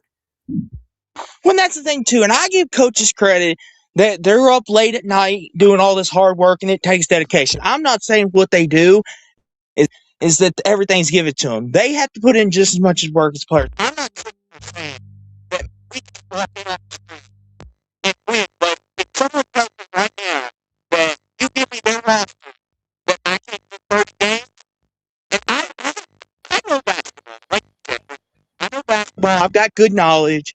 The X's and O's are still kind of in, but I can get it figured out. But it's just it's just like Jamal Murray. He's an NBA champion. He was on Kentucky. Is your sound okay, man? Is your sound all right, Austin? Is it me? Yeah, I heard like I heard like a bee. It sounded like a bee buzzing for a moment. How about now? Still bee Not doing buzzing. it again. Okay, hold on. Let me re-enter. All right, man. But while we wait for Austin to re-enter, we've got some super chats from Cade the Diesel Freak. Another $5 one where he says, "Good grief! It sounds like Austin's lost his mind. He had a few drinks. Not effing surprised because he's so." He's a smart dude. I mean, it's like, yeah. I mean, it's like. I disagree with you on that, Caden, but I we love appreciate how Caden knows that everybody's completely just dumb and they know nothing. I mean, that's why I try. And again, we're all, I can't say we're all.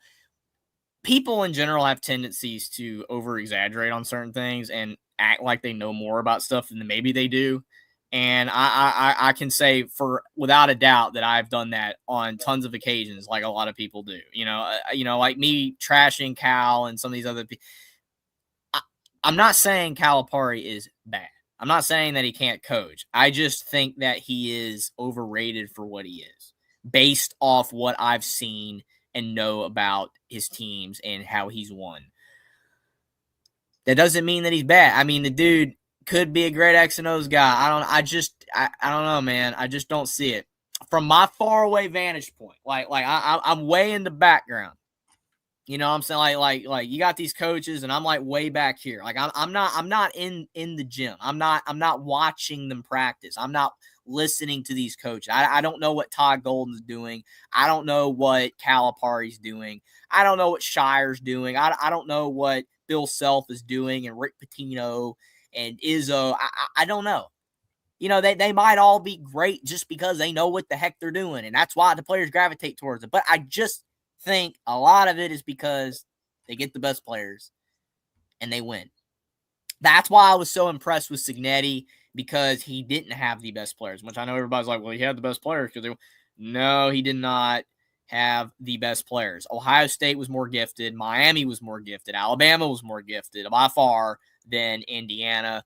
That's a rarity. It was an anomaly. It does not happen on a regular basis. But in college basketball, we know who the best teams are. I mean, Michigan's loaded. Like, for example, Dusty May, the guy Indiana should have had, but didn't have because they kept Woodson for another year. But whatever. Dusty May, that guy, he's got a great team. Yeah. How many of those players were at Michigan a year or two ago? And I'm not trashing on your team, Michigan. I'm just saying. Yaxel Landenborg or whatever, I think that guy might have played for UAB. I don't think he played at Michigan. I don't think Cadeau played at Michigan. My point is that all of these coaches are benefiting from NIL in the portal, and that's fine. But to say that they're just up here, they're Hall of Fame elite coach. How can we quantify that though? How are we supposed to quantify? Like saying Ryan Day or saying Kirby's the best coach or Cignetti or whatever. I can give you reasons for why each are the best. Kirby has won 2 titles. Ryan Day won a title, at Ohio State more recently, I guess, than Kirby. Indiana was Cignetti. But to me, out of those 3, Cignetti won a title with the worst team, in my opinion. But again, that's my opinion. Your opinion could be completely different, but that's my opinion. But I just, like, Dusty May has a great roster. But none of that's Michigan. All of those guys just came in. You know what I'm saying? That, like, I don't know. It's just really hard to say. We're in an era where finding out quantifiably whether a coach is good or not is practically impossible. Because a lot of these coaches, in my opinion, and again, my opinion, are winning at a high rate because they basically can't fail. They've just got the better players than everybody else, and they're winning. I don't know if you disagree with that, Jackson, but I mean, Nate Oates has had some good Bama teams, but this Bama team is not elite. No. They don't have the best roster. I mean, Philon's good, but I mean, is Sherrell as good as Landenborg? Feels like Alabama's a Sweet 16 team right now, but we will wait and see. But we got another $2 super chat from Caden the Diesel Freak. And he says, I'd be a better player than y'all. Okay. But we appreciate the $2 super chat. We appreciate all the super chats you've been giving us tonight, Caden. We thank you so much for them. And for those coming on in the chat, the call-in link is in the description and in the chat all right here. And we will see if Austin has his sound fits. Yeah, because Florida. Okay, round two. Florida won a natty with Walter Clayton. That guy was insane. That guy he couldn't miss. That dude was on fire. Okay. And what's funny is that guy was from Iona. So, like I said, Dusty's had great success because he has brought in really good transfers. Really good transfers. And Okay. Yeah. So go ahead, Austin. I was about to say round two. Do I sound better now? You sound good. Okay. Sometimes the computer needs a little. It happens to all of us. Yeah, I've been on the computer all day working, but it's okay.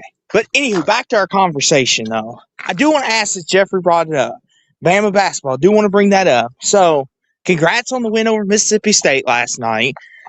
That game never looked in doubt, so that's a good thing, because there had been games in Nate Oates' era where the far less superior team had hung around, and then Bama would step on the pedal. You all stepped on the pedal right away, got it done, left no doubt. Remember last year in the first round game against Robert Morris? I remember telling both of you, what the heck was that?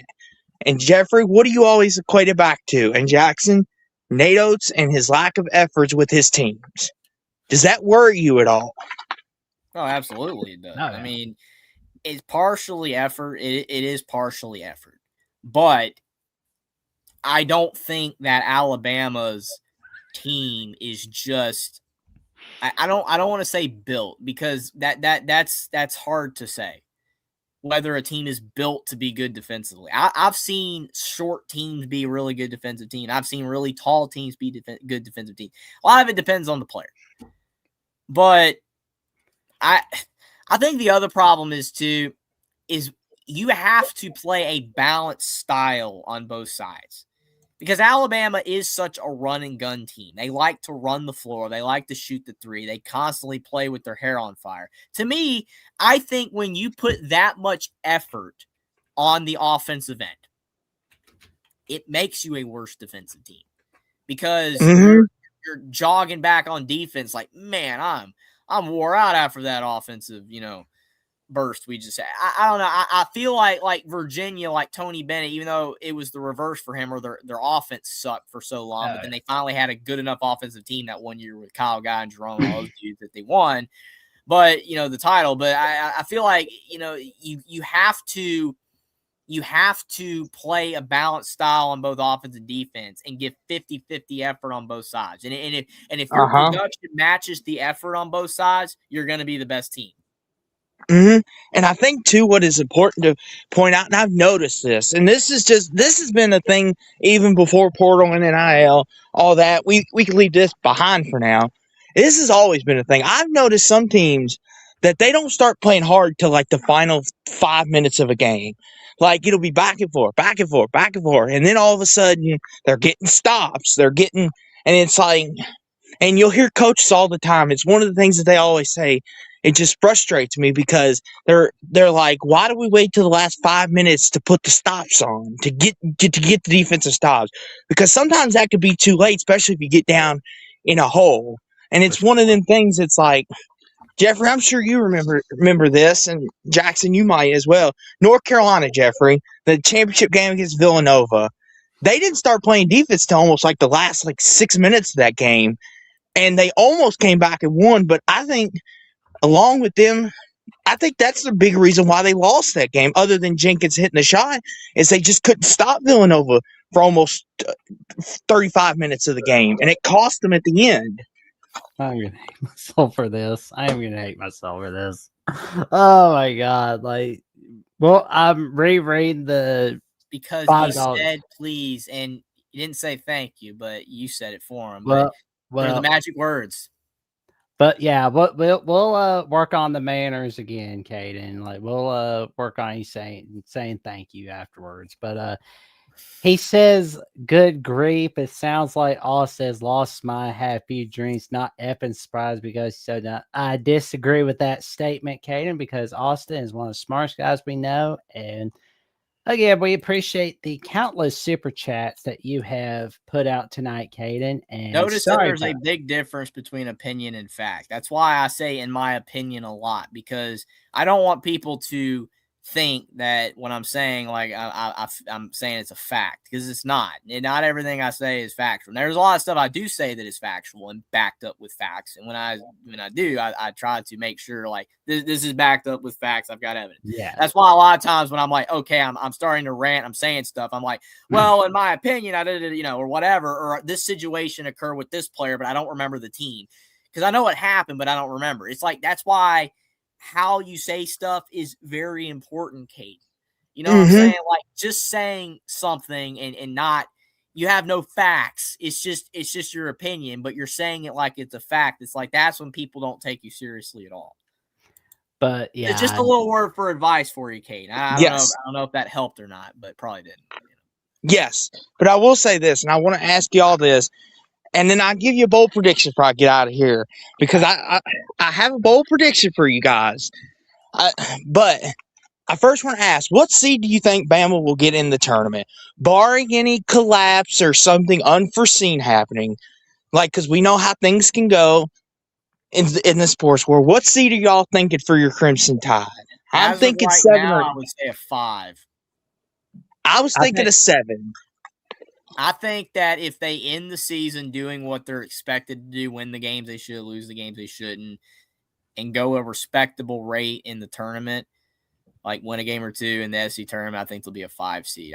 4 is not out of the realm of possibility. I just think that there are so many good teams on the 1 through 4 seed lines, and maybe there will be some squabbling over the Bediako thing that they might be a 5. I think 4 is possible. I think Jackson is on to something there, but I would say 5.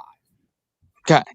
I would say 7. And this is like I said, I'm going to do like what Jeffrey says. In my opinion, I think a 7. And here's why. I do think there's a lot of really good teams towards the top this year. And I think I'm not going to say, like you said, it's impossible to get the 4 or the 5. But I feel like it all depends on what the committee's going to look at. If they look at Bama's wins and resume, yes. But if they look at the way Bama has played, there's a lot there to be desired. Now, if the committee looks at everything all in totality, I could see them meeting in the middle and say, we'll put Bama at 5. But my personal opinion, I think they'll put them at 7 off the eye test. Am I way off on that, or what do y'all think? No, I mean it's definitely possible that, especially if they do drop a game. Like I think that our seed ranges is kind of the floor. I kind of split the difference, but like Jackson is having them as a 4 is probably their ceiling. I mean, if they won out, like if they won the SEC tournament, if they won out the rest of the way, a 3 is possible. You think so? If they won out, yes. Honestly, If they won the rest of the regular season games and then won the SEC tournament, I think a 3 is possible. But that's slim. That's like very slim. But Jackson's 4 is like the ceiling, and I think 7 or 8, what you said, is the floor, and 5 and 6 is probably the most likely, I think. Yeah. But again, definitely we'll have to see, because I mean the committee, you never know what they're going to do. I mean, especially even with the bubble. I mean, last year leaving West Virginia out, and Indiana out and putting in Texas and UNC. I mean, it's just it's crazy because you just don't know what they're gonna do. Like, we don't know, because every year, and this is the thing with basketball that's gotten weird the last few years, is it feels like every year they prioritize different things. Like, some years it feels like they prioritize your quad 1 wins. And then other years it looks like they prioritize not having the quad 3 or 4 losses. And then other years it looks like they're going off the metrics like the net. And then now this year that everybody keeps talking about that WAB thing, that wins above bubble or bracket thing or whatever. And it's see, like, every year they have not figured out what metric or what they're looking for with this stuff. They kind of just do whatever they want. We have another $5 super chat from Kane the Diesel Freak. And once again, thank you again for another super chat contribution where he says, I'm ready for Ohio State football to kick somebody's ass and win another championship. Okay, well, we appreciate the $5 super chat. We appreciate all the super chats. And once again, for all those coming in, the chat, coming in, watching our videos and our shows, if you want, like, you guys are the reason why, we're going. We're keeping on going, keeping on trucking, right? Like, you guys are what made this happen. And, for those who are putting in, super chat, wanting to become a YouTube member of Alabama with the Voice of College Football, awesome.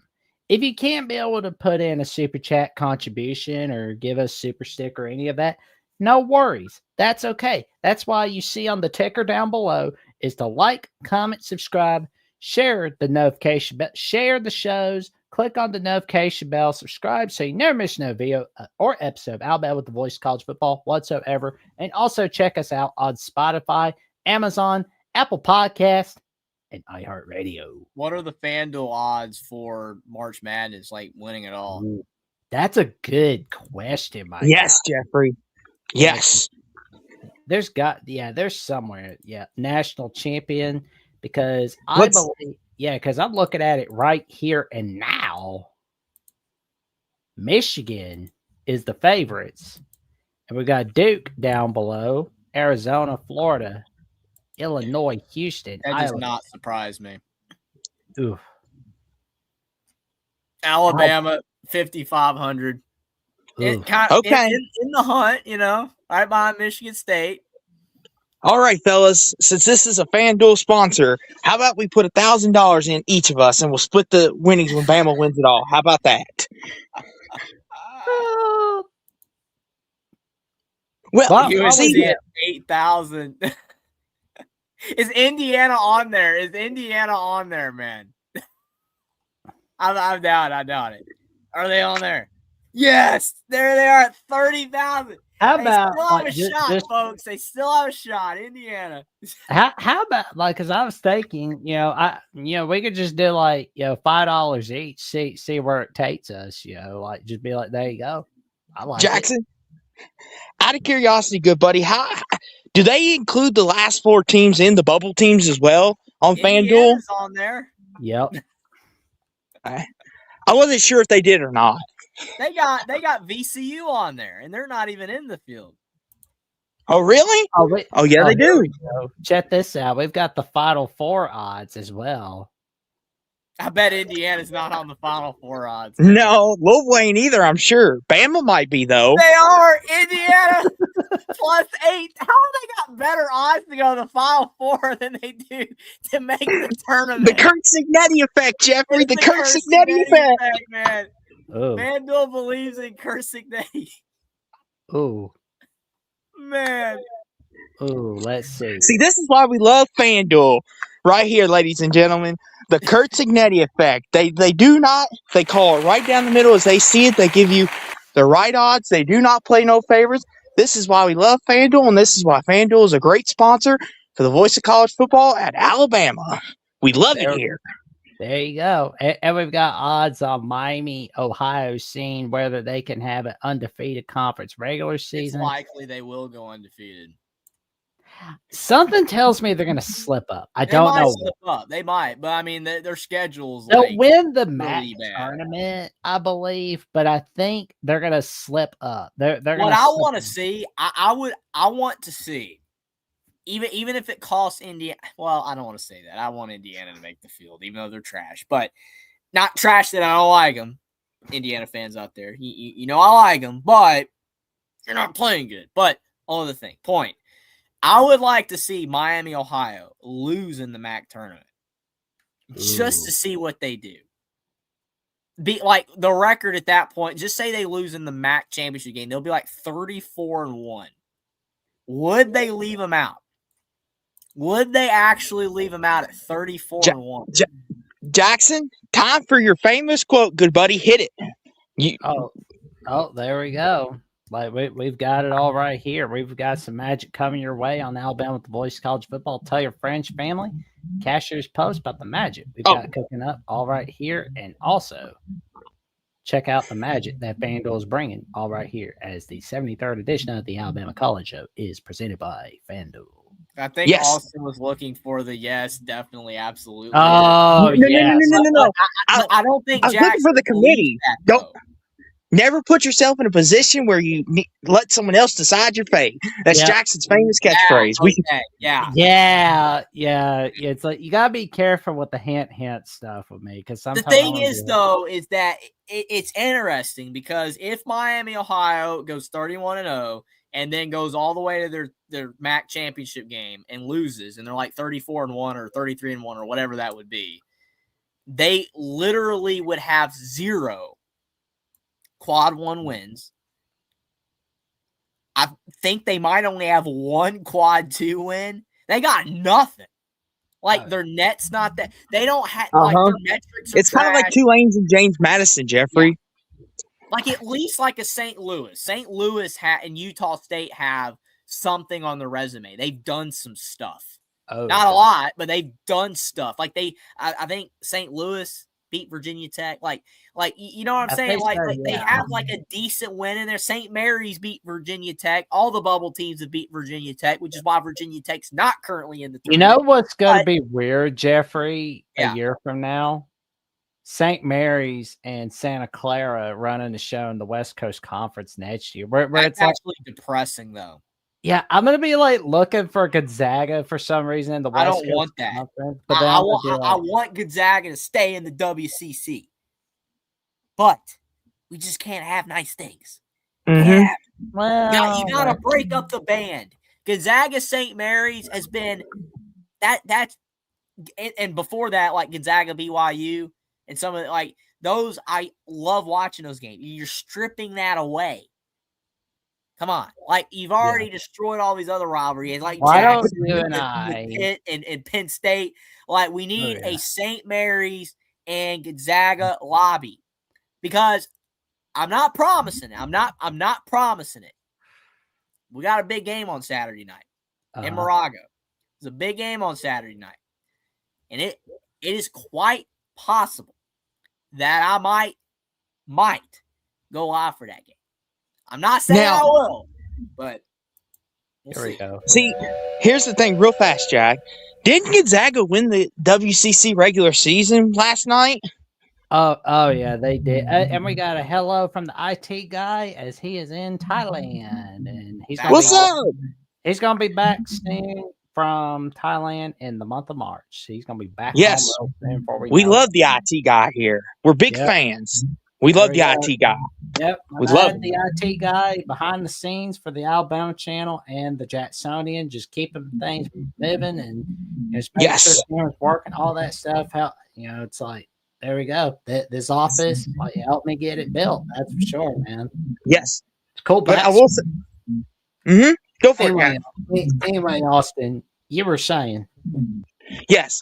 I was going to say real fast though. I want to bring up another point because I wanted to add on to Jeffrey's point before we got to lovely FanDuel. I don't want this to be forgotten. We love you, FanDuel, obviously. But, Jeffrey, the thing, too, is with the way Bama's seating goes, and obviously, Jackson, you too, is the Big 12. They're going to factor in a lot of this because the Big 12 is the most unknown of the unknown. Like, Jeffrey, I know you and Jackson and me, we all are watching it. Here's the thing. Iowa State beats Houston, and then they lose to BYU. And then BYU loses to UCF. Then Arizona State beats Texas Tech. Explain that to me. Like in the SEC, we're not getting those results. The ACC, we're not getting those results. The freaking Big 12 is gonna put the committee in a bind, because if Bama does go all the way and win their conference tournament, someone in the Big 12 is gonna screw it up. I just got that feeling because of all this. They're beating each other up, like you say, Jeffrey. Oh, they will. Yeah, I mean, the thing is with the Big 12 is I feel like the top 5 to 6 teams, there's not a lot of separation. And since there's not a lot of separation, you're getting those results where they're all beating each other up. It doesn't mean that they're not actually good. I think all those teams at the top, honestly, out of all the teams at the top, like I believe Houston and Arizona and even like Iowa State, I believe they are legitimately great. I don't think Kansas is legitimately great. I'm not saying that Kansas can't go all the way because it's Bill Self and you never know and you never want to count that out. Same thing with Izzo. But I don't think Kansas is a legitimately great team. And honestly, I think they actually play better when their star is not there. That's the weird thing. Like when Peterson's there, they're actually worse. That's kind of an opinion on my part, but I think there is actually evidence to back that up. I mean, And see, here's the thing, though, Jeffrey. They beat Houston this past Monday in the Fog House, but then they lose to Cincinnati on Saturday by double digits. You can't explain this stuff to me. This is like trying to explain. that's a weird one.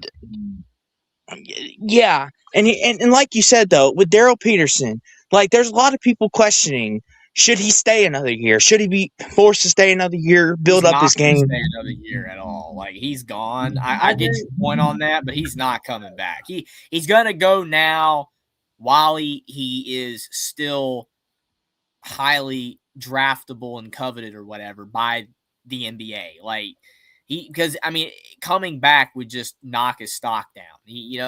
The problem with Peterson is that a lot of people were high on him as the number 1 pick of the draft, and a lot of people still are. But the way that this season has been handled by everybody involved, and I say everybody involved because all these players have agents, all these players there's a lot of stuff going on in the background now. I don't know who's saying what to who. If he's legitimately hurt, and he cannot play, like Caleb Wilson hurt his hand. He wants to play, but he hurt his hand. He can't play. That's fine. That's okay. But the thing with Peterson, it's not been transparently clear whether he's hurt or not, because he's out and then suddenly he's playing again, but then halfway through the game, oh yeah, I'm signaling, I'm done, I'm not playing anymore. And then the next game, he's back again and he plays the full game, and the next game he's out again. It's just what's happening? What is going on? It's like there's no transparency. And I understand they're college kids, confidentiality, and I'm all for confidentiality. But now that these players are getting paid millions of dollars now, and it's more professional, I'm starting to lose that. Like, okay, I'm in favor of that. Like, we kind of need to know what the heck's going on. Like, why are you not playing all the time? Well, and you got to signaling to self mid-game, hey, I'm not playing anymore. Well, and that's the thing, too. It's one of them, too. It's like, how do you build team chemistry? Because here's the thing. Like, and coaches will tell you all the time, if you're not on the court, like, your best ability is your availability. How are you supposed to gel as a team? Like, how are we supposed to confidently say, other than the fact that you got Bill Self, who's one of the greatest coaches that ever coached this game, whether you like him or you don't, everyone here and everyone in the audience can agree with that, I think. But how can we legitimately make a pick and say, oh, Kansas is going to win the whole thing? Because we've never seen their team fully healthy for a good stretch. Like, how can we really know if Kansas is as good as they say they are? Can Kansas beat Alabama in a tournament game? I don't know. That's a coin flip. Could they beat Kentucky in a tournament game? I don't know. Could they beat Purdue? I don't know. Because their team hasn't been together all season long for me to know enough. Well, oh yeah, I mean, we'll definitely wait and see what happens in the coming weeks, because anything can happen in the weird world of college basketball and in March Madness. But I will say we've got Lucas Hill in the chat from the Southern sports scene talking about the Houston Cougars and how they can't win a big game. to save their life. Oh yeah, and Samson's always fallen short of a national title. Like I mean that is his I problem. can think of a certain fan base that would like for him to never win a natty. It shouldn't be too hard to figure that one out. Oh yeah, But yeah, I would like to see if Arizona will try to make a fall for. I don't think that'll happen because like it's like watching Charlie Brown pitch, where he's just like pitching, then ball hits him, clothes come off, he's got to put them back on. That's Arizona and March Madness. They're great. Nothing will be funnier than Fairleigh Dickinson beating Purdue, and I'm not saying that to disparage Purdue fans because of the fact that they're Indiana's rivals. So it's kind of funny, but I'm not saying it just because of that. I think that game, the UMBC beating Virginia, it was the first. I get that. It was the first time a 16 seed beat a 1 seed. But the more like you think about that game, like Virginia, it wasn't actually that surprising because Virginia was just so slow and their offense was so bad, and they were designed to lose that game. I'm still mad that I was dumb enough to fall for the hype to pick Virginia to win it all. But the Purdue team, the fact that Fairleigh Dickinson's tallest player was like 6'5", and then you've got Zach Edey, and they lost. It's like, how do you do that? That Purdue Making Jeffrey smile. Fairleigh Dickinson was just broken. That is probably the most broken loss in March Madness history. Like, to me, it ain't even that like Purdue was the best team of all time at whatever. It was just you've got a 7'4" guy who's averaging 25 and 10 a game, surrounded with all these shooters, and Fairleigh Dickinson wasn't even a good rebounding team in their own league. And they somehow, I don't know if they out-rebounded Purdue, but they hung in there on the glass. And Purdue in that game shot like 3 of like 20-something from 3. They couldn't hit anything. Purdue played like garbage in that game. Like, Purdue looked like a JV squad out there. It reminded me of Alabama. Yeah. Not to cut you off, Jeffrey. Sorry about that. But it reminds me of how Alabama last year. Because if Alabama couldn't hit threes, they were in trouble. Like, that was their Achilles heel. And it's like, you even said that with Purdue. You're like, if Purdue can't hit threes, all they've got is Zach Edey. And Fairleigh Dickinson managed to take him out of the game. A 7'4" guy, and Fairleigh Dickinson took him out of the ball game. Like, they single-handedly gave you the blueprint on how to beat Purdue. I do believe, I know a lot of people probably going to get mad at me saying this, but I do believe that there is some sincerity to, not sincerity is the right word. I don't know what word I'm looking for. There is some truth to the narrative that the Big Ten's style of play and, dare I say, refereeing style makes that league suck in March Madness. I do believe that. Because refs are bad everywhere. I'm not saying every ref is bad, so I'm not saying that referees out there. Some of you may actually be good at your job. But I watch a lot of basketball, and I see a lot of games where the refs are not great, and the calls are not consistent. In like the first half, they're playing it loose, and then the second half, everything's a foul. But in the Big Ten especially, a lot of these teams that win, you got a dominant center who is allowed to bully ball the entire game, and they win all these games, and then you think Purdue and you think Michigan and Michigan State and all these teams are so great, and then they make March Madness and they lose. The Big Ten has not won a national championship in basketball. Now, there's something to be said. Man, the last I don't want to. I'm not saying it's just the rest, but something's wrong. I just think that I've seen it too many times. Like Wisconsin, for example, when Wisconsin had Brad Davison, that guy got away with every conceivable foul on the planet. Literally every conceivable foul. Dude never fouled out. He was always drawing charges that weren't. got away with everything. Guess what happened? Wisconsin made the tournament his senior year and lost in the first round of the tournament. And you know why? Because Brad Davison fouled out. And why? Because the March Madness refs didn't allow him to get away with the garbage that he got away with in the Big Ten. And I understand that some people are going to be like, I'm just saying, if you watch the games in the Big Ten, which I do, certain teams in certain years, it just feels like they get all the calls, man. But then they make March Madness and they get exposed. It happens all the time. It happens all the time. It does. So, And I think this year, I think Illinois and I think Michigan are legitimately great. I think both of those teams are legitimately great. Michigan especially, and they have a shot to win it all, for real. But I do think that some of these other teams in the past that have been really good in the Big Ten, that we thought were really good in the Big Ten because they were winning every game in the Big Ten. Well, and here's the thing too. I don't know, dude. I don't know. A lot of favoritism. And I will say this. We'll say this too, and then I'll wrap it up so y'all can get on out for the night. Michigan State, they were essentially what Miami was kind of like for the AC this year. Michigan State was basically keeping that conference afloat, Jeffrey. You've said that. I've said that. Jackson has said that.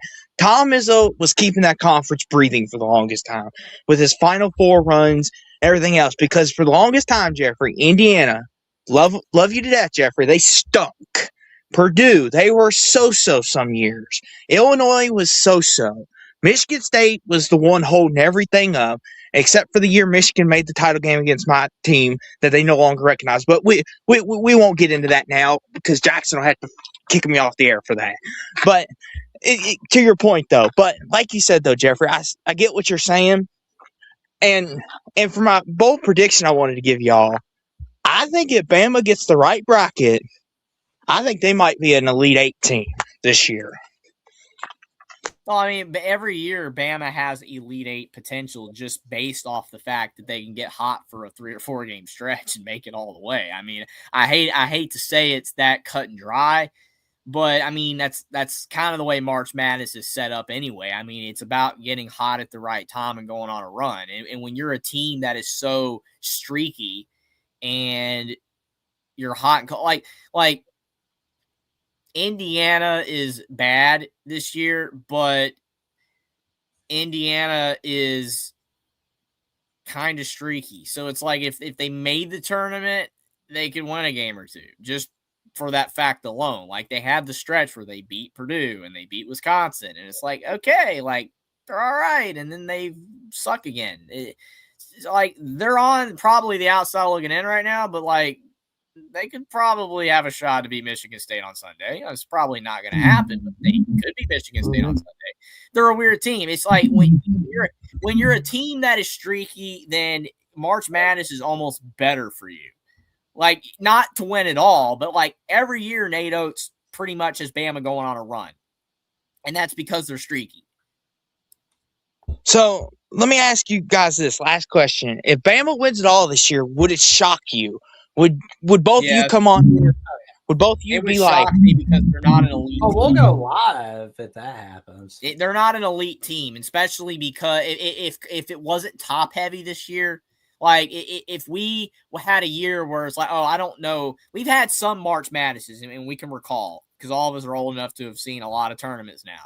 But there's been some years where it's like, dude, I don't know who's going to win it all. This thing's wide open. This year, it's like 6 teams at the top that are like, I mean, if it's not one of those like 5 or 6 teams, then I'm pretty shocked because like Michigan and UConn and I guess Florida now that they're winning every game again, and you know maybe Iowa State, Arizona, you know Houston, whatever. Like those teams at the top are just in Duke. I can't forget Duke. I don't even want to throw in Duke because Duke always figures out a way to lose, but they could because it's Duke. Duke has a shot, right? If it's outside of those like 6 or 7 teams, I would be kind of shocked. It's not impossible. It's just those teams look so strong. Like UConn has had bad games this year. Yeah, like UConn lost to Creighton. Like everybody can lose. But guess what? UConn also just bludgeoned St. John's.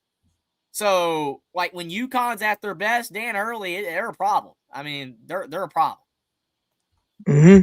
And it's just one of them we'll have to see. And I hope it happens for you. Hey, I would love a Louisville, Alabama championship game.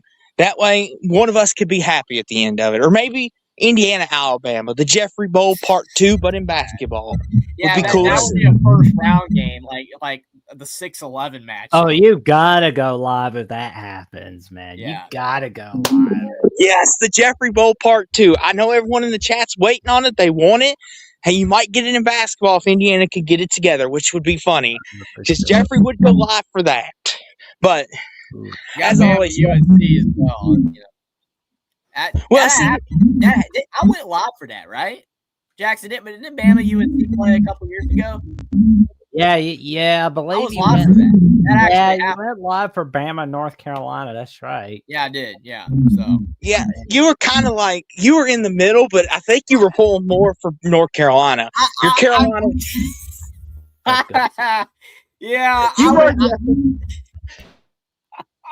like you were calling it straight down the middle, and then towards the end, you're like your North Carolina bias is starting to come out. I'm like, yep, there's that Tar Heel. I know it's there. He wants the Tar Heels.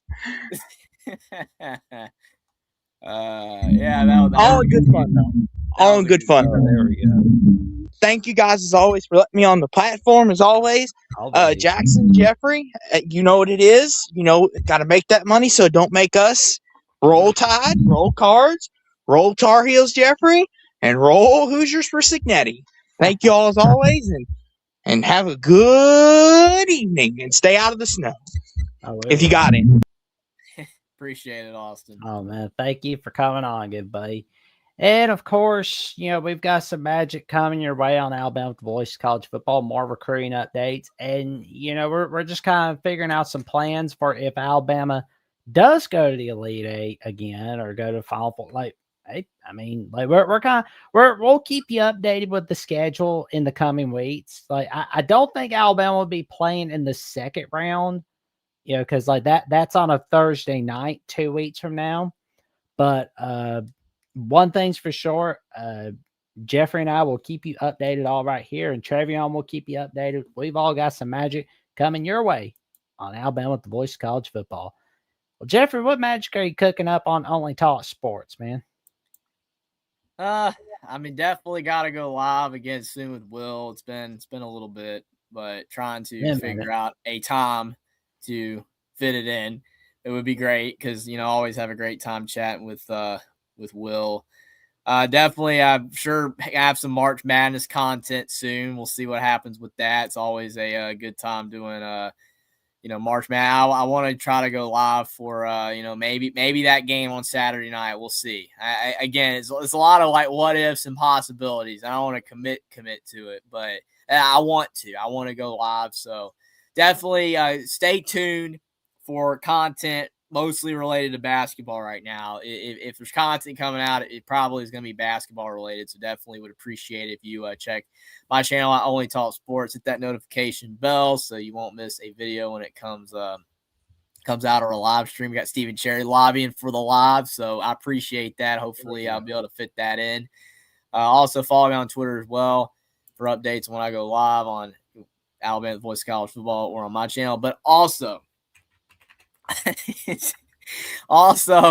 definitely subscribe to Alabama, the Voice of College Football. We appreciate you guys so much in the chat. You guys make the show what it is. Honestly and truthfully, we mean that. Because, I mean, again, if not, we love talking sports anyway. Me and Jackson, Austin, Will, like we all talk sports all day, like any day anyway. But talking with you guys is what makes the show what it is, and we appreciate it because we have so much fun talking sports, and you guys make it so much better.